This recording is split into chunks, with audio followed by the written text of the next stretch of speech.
Okay, so growing up, I used to eat a lot of food. Do I still do that now? Yes. But before I learned my manners, my parents would say this: "Hey, stop eating like that. You're eating like a pig." And after watching Christopher Nolan's The Odyssey, I am never going to hear that phrase the same way again. Seriously, seriously. Pass the bacon.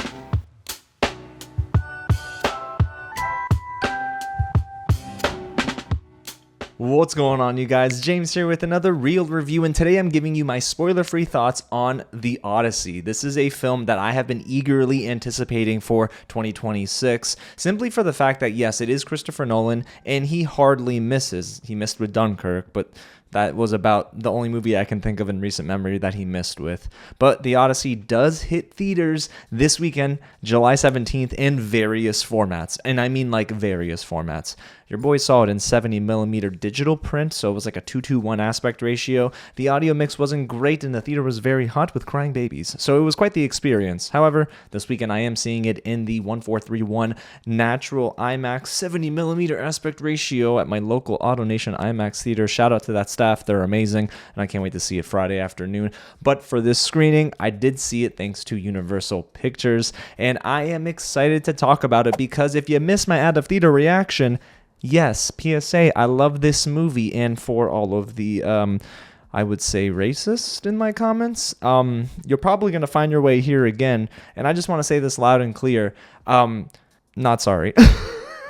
So, of course, like we always do, before I get into what this movie's about, my positives and my negatives, if it is your first time here at the channel, welcome to Real James, where I love talking about movies, TV, and all the news in between. So if you do too, you know what to do. Hit that big red button below. We just got to 32,000 subscribers, so thank y'all so much for your support. But we are on the road to 100,000, right? So we're getting there. We're getting close to 50K. I'm so excited. And y'all, if you've missed it, yes, big news. I am Tomato Meter certified, so I'm so grateful. Y'all, I'm about to run across this room and praise break. But for real, though, I'm so grateful for your support. It allows me to do things like this and really just adds more credibility to Real James. So I love y'all. Thank you so much.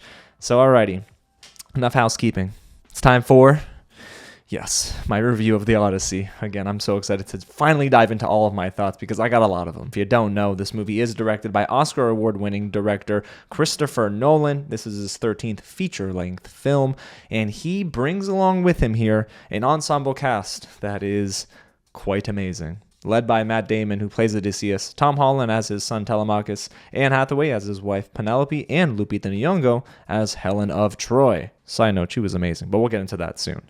The film itself is based on the ancient Greek poem written by Homer in 8th century BC. It is an epic, so of course it spans 3 huge acts, which are definitely on display here in this movie. But the film itself takes place after the Trojan War. Odysseus faces a dangerous voyage back to Ithaca, meeting creatures like the Cyclops, Polyphemus, Sirens, and Calypso along the way. Now, of course, we're about to get into my positives, y'all. However, I got 2 trigger warnings for you. Not the triggers you're probably thinking of, but actual triggers that might make it an uncomfortable experience for some. There's a photosensitivity warning I would probably label this movie with, because there is a scene at the end of the second act on a boat where there's a lot of strobing lights. And if you are sensitive to that, please be aware and look away from the screen. And there are also 2 or 3 scenes where, unfortunately, there are some dogs getting abused. There were audible gasps and tears in our crowd. It was a wild time. Alrighty, you guys, it's time for the positives, because The Odyssey for me is an overwhelmingly incredible time. Yes, does it take a little bit to get into, and we'll get into that in the negatives, of course. However, the film itself really shows why director Christopher Nolan is doing this in a league of his own. No one is directing movies like him. He also wrote the screenplay here, and his pen is magnificent. There are themes in The Odyssey, the poem by Homer. You have nostos, which is homecoming, wandering, henia in Greek, which is like guest, like friendship. You even have themes of tests, like trials, and even omens. But all of those themes are perfectly on display here. Like, Christopher Nolan does a great job at taking those themes and building his arcs for each character and the acts in this film and structuring it around these themes so perfectly. He explores all of these themes with grace, strength, and even in the most horrific ways at times. So let's stay there for 2 seconds. When I say horrific, I don't mean just, oh my gosh, that's terrible. I mean like, yo, is this a horror movie? because there are two sequences here, the Cyclops scene and another one, that showcase Christopher Nolan in his horror bag. I mean, he's got some body horror on display. He's got some terrifyingly tall Cyclops eating people. Like, it's crazy. You know what I mean? But it is working for me, and it worked in the film. And I think that what Christopher Nolan does is one-up himself, and I didn't know he could still do that at this point in his career. I mean, he's got a storied career. The man has done a lot of things. He's pushed forwards the filmmaking medium, in my opinion, and then he does stuff like this, and you're like, dude, how do you just continue to do new things for yourself and it just works? Just when you think he can't outdo himself after a huge action sequence, like the Cyclops moment, he does it time and time again in the Odyssey. I also love how he writes the women in this film. I was pleasantly surprised to see characters like Penelope and Helen of Troy given so much strength. Even Athena. Athena is a character that is strong and revered by many, of course, in the film, but I do think that those three women were written very well, and I was happy to see that from Christopher Nolan, who is, of course, a man, but I'm sure he had some really good guidance and advisement in this area. It did play very well on screen. And the women in this movie are strong characters that aren't relinquished to the tropes that we usually see in mythological adaptations. You know, submissive, weak, but here they are fighting against the grain, and they are definitely taking agency. You know, and I think it's so cool to see. So everything that the movie builds up to, of course, things are bubbling, you know, whether it be the way he's written characters or the way he's directing scenes, it all culminates in that third act, which Christopher Nolan just delivers the goods in the third act because it is chef's kiss. I mean, Mamma Mia. Oh, it's a Greek movie, sorry. So I can't say Mamma Mia, but I'm like half Greek and half Italian, so I guess I can. But the movie in the third act just really, really puts a nice bow on what ended up being an epic adventure with the Odyssey. Now I want to talk about the cinematography in this movie because yes, the 70mm digital print wasn't bad, but I can only imagine when I see this in the 1:4:3:1 aspect ratio, Hoyt van Hoytema's cinematography is going to look unbelievable. I can't wait. Sure, will I have earplugs in? Yes, because it's going to be loud, but my eyes work just fine, glory to God. So I can't wait to see how it looks in this aspect ratio because there's a lot I'm sure I'm missing. I mean, maybe part of Cyclops' head. No, but in all seriousness, every battle was very intense in this movie, but it was beautifully shot. Even in some of the more dim moments where Hoyt van Hoytema is just relying on the embers and the flames to sort of light characters, I could easily see everything. I didn't have an issue with any scenes in the way they were lit or framed or blocked. It was beautiful. The vastness of this movie is really felt in every frame, but it also plays very well in the intimate moments. There's a very particular sequencing of shots that tend to happen within the first, second, maybe even the third act too. It's where Anne Hathaway is behind a door, and we see conversations take place between her and Telemachus, for example, through this thin veil, almost what separates Penelope from the debauchery that's happening amongst the suitors in the dining hall, right? And I like that a lot because literally we know what separates her as a character, but then when you put the physical barrier there, it actually plays for a really good time and it adds a lot to the movie. I was in awe. It was just so beautiful. And I do have a lot of favorite scenes, but one that really stuck with me was the way that the Hades sequence was filmed. I don't know if I blinked one time during that 10-15 minute scene, but it was unbelievable, okay? Scary, sure, but the way they were playing with the shadows and the blacks and the prophet coming out the ground, and I'm like, man, what an experience, because you don't see this a lot in modern filmmaking. It's so beautiful, but it blew me away. There's also the forest scene and the scene with Cersei, who's played by Samantha Morton, of course, Cyclops, but all of those major action set pieces are shot very well, and that's due in large part to Hoyt van Hoytema's eye behind the camera. And speaking of the behind-the-scenes talent and a lot of the work put in by the crew, I want to give props to the costume designer here, Ellen Mironik, and I hope I pronounced that correctly, but what she does here is really cool because the film is, harrowing, it's bloody, things are kind of grim and dark, they're supposed to be, matches the themes of the film. But then you look at the dresses and the way things were made for Penelope, even Helen of Troy, the armor, the unique outfits that are worn throughout the movie just really help piece everything together. I would be shocked if she doesn't get an Oscar nomination for this, but the costume design here was so spot on, and it really does help you sort of get immersed into the movie that much more. All right, now we got to talk about Ludwig Göransson's score. Ludwig Göransson, bro. What else is there to say about one of the greatest living composers who will go down inevitably as one of the greatest composers of all time? He is on a generational run and has been on one for many years now, but his score for the Odyssey just was pulse pounding, and I had my earplugs in. For others it was ear ringing, but not for me. And there were moments where it got like really subtle and then like hit you over the head, as Odysseus was hitting people over the head in Troy. But it was really cool to see how Ludwig Göransson was playing around with different sounds. And then there was a moment in the second half of the movie where we got a very familiar motif, and it was just synths. It felt like a synthesizer was being used, and I thought to myself, how is he pulling this off right now, but it still works within the context of the movie? You know, you come to expect epics like this, whether they're set in ancient Rome or Greece, and you expect certain instruments to be used, so they do have that here. There's a familiar tone, but it is with the Ludwig Göransson stamp on it, and it is beautiful. It plays very well in IMAX, or at least a theater with loud speakers, because I haven't seen it in the native IMAX just yet. But I will tell you that this is just a beautiful part of the movie, and I can't wait to have that added to my Apple Music library. Ludwig, we need a drop tomorrow. Is it possible? Alrighty, you guys, so now it's time to talk about the casting for this movie, because I felt that it was great.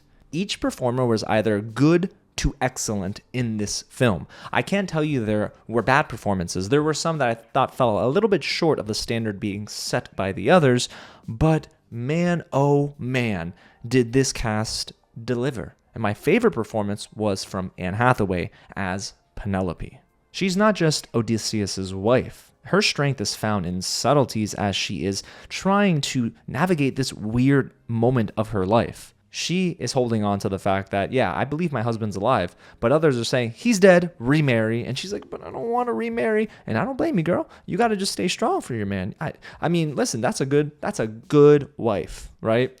But the thing is, she is so strong in not just the subtleties, but also in the moments we see with her and Telemachus, played by Tom Holland. Their scenes together were some of my favorite in the movie, because you see Penelope crying, but strong in her tone. And I'm like, how is she feeling two emotions at once? I mean, I know it's a human thing, but still, she's incredibly breathtaking on screen. So she's a force and a commanding one at that when she needs to be.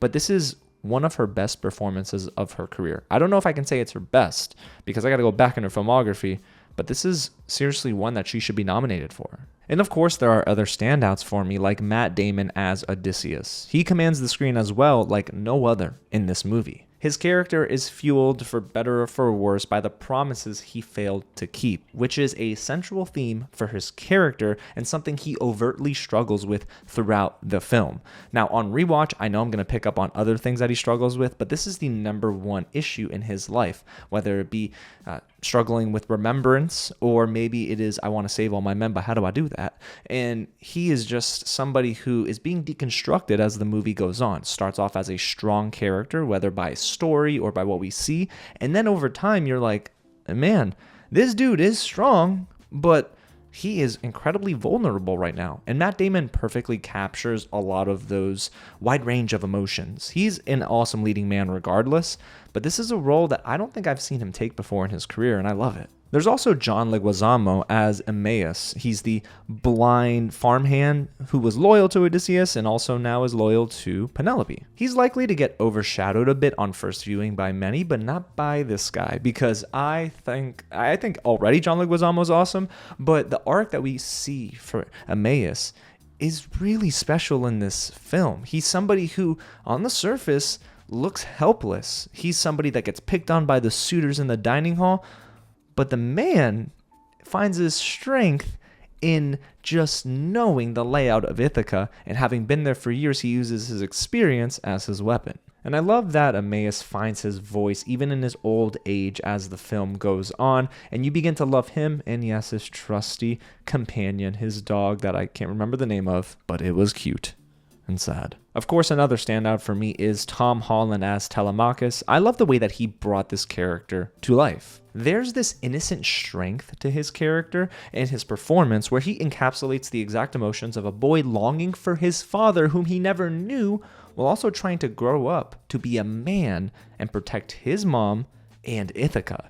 And that's a very heavy burden to carry. And we see that burden begin to settle in for not just the character of Telemachus, but the actor of Tom Holland in this dining room sequence. There's this banquet sequence with Jon Bernthal and Lupita Nyong'o. And when Jon Bernthal's character is explaining the sort of lore of Odysseus, he's crying while being hopeful that my father could be alive, and it is just beautiful to witness. I don't know how Tom Holland does this thing, but you know when people cry and it makes you want to cry? That's the kind of acting he brings to this movie. And the Odyssey tends to pair up characters with one another and provide for some fun duos, and I do love the chemistry between Tom Holland and Ryan Hurst here, who plays the mentor, or just mentor, yeah. Well, I guess he is kind of a mentor to him, but he's a trusted companion to Telemachus. And I thought it was beautiful to see. Ryan Hurst is a very capable actor, but both of them together, I don't know, just kind of vibe with them. Now I want to talk about Zendaya as Athena. Now I'm just going to throw a little disclaimer out there. We're going to get into two actresses who I know are shrouded in the stupidest controversy ever, because there's a certain audience out there, a group of people who found their way to my out of theater reaction for some reason, and they think that, well, you can't cast a black woman in the role of Athena, and you can't cast a black woman in the role of Helen of Troy. This is a fictional poem, okay, y'all? This is a movie being, it's an adaptation, let's put it that way. And if you have an issue with black women on screen in your Greek mythological tales, then, I don't know, maybe the issue is with yourself, not with the movie. Zendaya is excellent as Athena.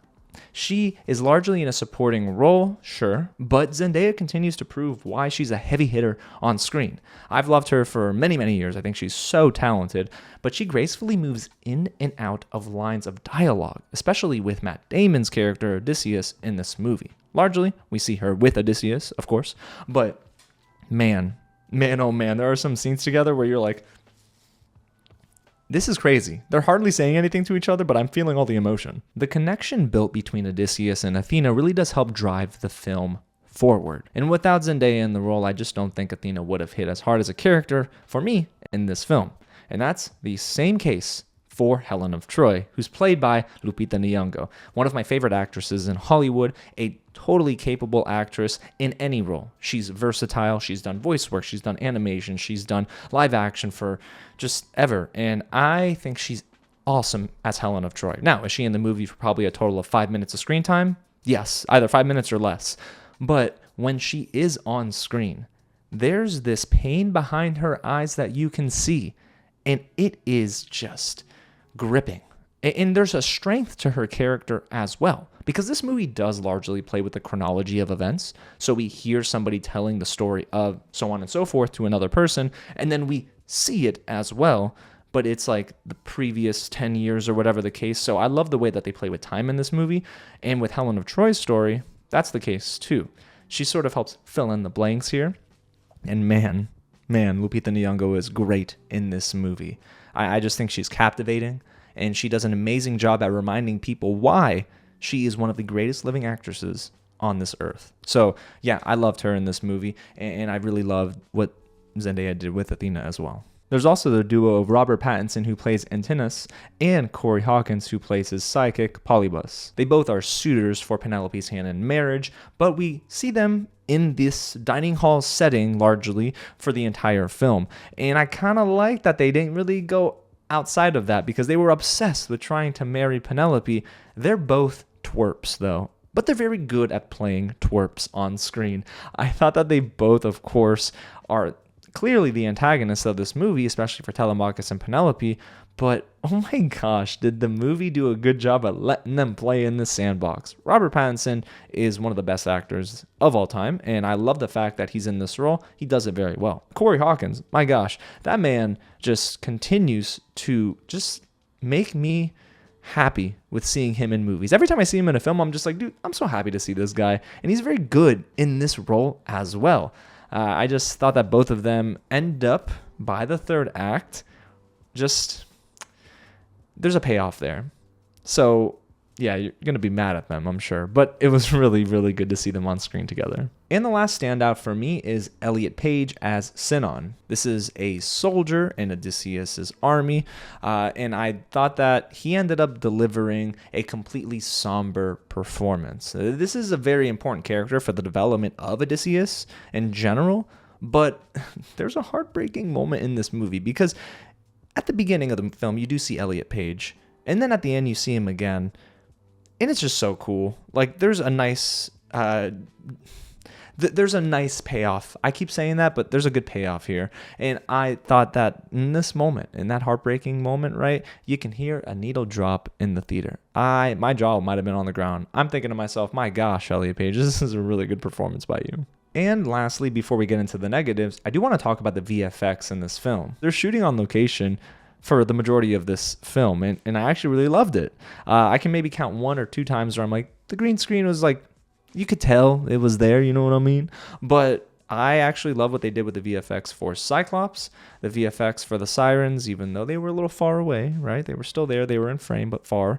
The Scylla, I believe is how you pronounce it, that little monster, that little whirlpool. Kind of crazy, man. A lot of the VFX worked really, really well for me. I mean, there's a scale to this movie, and you can tell the VFX artists took their time in allowing the natural on-location shots to still operate well, and then they added in the VFX work. So that didn't take away from the immersion you feel with these natural locations. It was beautifully done. Okay, so now let's talk about the negatives. And if you were hoping for a lot of negatives, well, I don't got a lot of them, but I've got some of them, okay? So this movie works largely from minute 1 to the very final 2 hour and 52 minute runtime, okay? But some of the supporting performances for me just didn't necessarily get to the certain standard that the others were performing at. Now, that doesn't mean that bad performances. I just thought that maybe they were a little bit more subdued compared to the other performances in the film. Himesh Patel as Eurylochus is not bad in this movie, and he is Odysseus' right-hand man in battle, so we see him a lot in this film. But he does tend to be a bit muted at times, and that's not to say Himesh Patel doesn't have range. We know he does, but in this movie, I don't know. It just felt like maybe there were instances where I was hoping that he would sort of punch through to the next level, and he sort of stays here. You know what I mean? And it's not bad, don't get me wrong. I'm pretty sure this is exactly what Christopher Nolan wanted from him, but I didn't love his performance like I loved the others. And that goes the same for Jon Bernthal. I love him as an actor. He's so darn good, and I disagree with all the criticisms I've been hearing lately. Jon Bernthal is great. The script did fail Jon Bernthal a bit, and it might be the same case for Himesh Patel. But in Jon Bernthal's instance, he's hardly on screen. He plays the character of Menelaus, and there's a moment at the banquet, there's a moment that he's shooting bows and arrows, which I thought was cool, but in the grand scheme of things, I wanted a bit more from him. And that's because we get little teases of him, and that's it. And I thought to myself, man, they were playing it up like we'd see a lot more Jon Bernthal in this movie, and we really don't. So temper your expectations there. However, it would have been nice to see more from him because I felt that the gravitas that he generally delivers, especially in one scene, is something that the rest of the film could have benefited from even more so. Now, this next negative maybe is an issue with the auditorium I watched the Odyssey in, but the audio mix in our theater wasn't always great. One of my buddies, JAD, after the film, we talked about the audio mix, and he brought up the point that I was thinking about, which is the mids were a little too high at times, and then you would get these ear-piercingly loud noises, and it would be sound effects like Travis Scott's character hitting the little staff on the table in the dining hall. It was too loud, and it was almost a little uncomfortable to a fault. Now, there are some scenes where you're watching and you're thinking, man, the sound design is excellent here, but I think it was more so the auditorium. Now, I can't say that definitively. I will be watching this again in my local IMAX 70mm theater to see if the audio mix sounds the same, and if it does, then yes, this is a negative for the film.